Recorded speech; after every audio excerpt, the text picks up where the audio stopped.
بسم اللہ الرحمن الرحیم۔ برے دوست کا برا انجام۔ عقبہ بن ابی معیط مکہ کے مشرک سرداروں میں سے تھا، اور اس کی عادت تھی کہ جب کسی سفر سے واپس آتا تو شہر کے معزز یعنی سمانت لوگوں کی دعوت کرتا تھا، اور اکثر رسول اللہ صلی اللہ علیہ وسلم سے بھی ملا کرتا تھا۔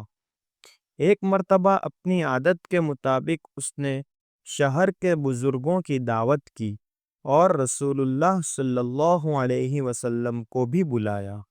جب اس نے آپ کے سامنے کھانا رکھا تو آپ نے فرمایا کہ میں تمہارا کھانا اس وقت تک نہیں کھا سکتا جب تک تم اس بات کی گواہی نہ دو کہ اللہ تعالیٰ ایک ہے، اس کا کوئی شریک نہیں ہے، اور یہ کہ میں اللہ تعالیٰ کا رسول ہوں۔ عقبہ نے یہ کلمہ پڑھ لیا اور رسول اللہ صلی اللہ علیہ وسلم نے شرط کے مطابق کھانا کھایا۔ عقبہ کا ایک گہرا دوست ابی بن خلف تھا۔ جب اسے خبر لگی کہ عقبہ مسلمان ہو گیا ہے تو وہ بہت ناراض ہوا۔ عقبہ نے اپنی صفائی دی کہ قریش کے معزز مہمان محمد صلی اللہ علیہ وسلم میرے گھر پر آئے ہوئے تھے، اگر وہ بنا کھانا کھائے چلے جاتے تو یہ میرے لیے بڑی رسوائی کی بات ہوتی، اس لیے میں نے ان کی خاطر سے یہ کلمہ کہہ لیا۔ ابی بن خلف نے کہا، میں تیری ایسی باتوں کو نہیں مانتا جب تک تو جا کر ان کے منہ پر نہ تھوکے۔ یا بدنصیب اپنے برے دوست کے کہنے پر اس گستاخی کے لیے تیار ہو گیا اور ایسا کر بھی گزرا۔ اللہ تعالیٰ نے دنیا میں بھی ان دونوں کو ذلیل کیا کہ غزوہ بدر میں دونوں مارے گئے۔ قرآن کہتا ہے، ہائے میری تباہی، کاش میں نے فلاں کو دوست نہ بنایا ہوتا۔ ان دونوں بدبختوں کے عذاب کا ذکر اس آیت میں کیا ہے کہ جب آخرت کا عذاب سامنے دیکھے گا تو اس وقت ندامت اور افسوس سے اپنے ہاتھ کاٹنے لگے گا اور کہے گا، کاش میں نے فلاں یعنی ابی بن خلف کو دوست نہ بنایا ہوتا۔ یہ آیت ایک خاص واقعے میں نازل ہوئی ہے، مگر اس کا حکم عام ہے۔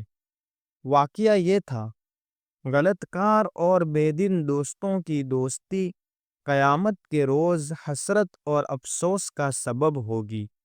دو دوست اگر کسی گناہ یا مصیبت پر اکٹھا ہو اور شریعت کے خلاف کاموں میں ایک دوسرے کی مدد کرے تو سب کا یہی حال ہوگا کہ قیامت کے روز اس گہرے دوست کی دوستی پر روئیں گے۔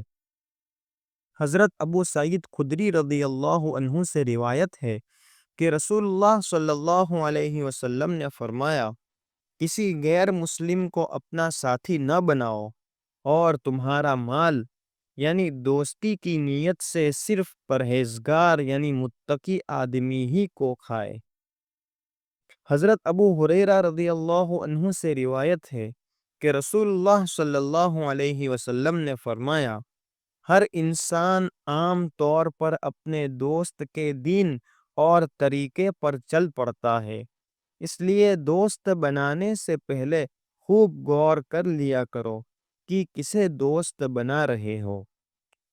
حضرت ابن عباس رضی اللہ عنہ فرماتے ہیں کہ رسول اللہ صلی اللہ علیہ وسلم سے پوچھا گیا، ہمارے مجلسی دوستوں میں کون لوگ بہتر ہیں؟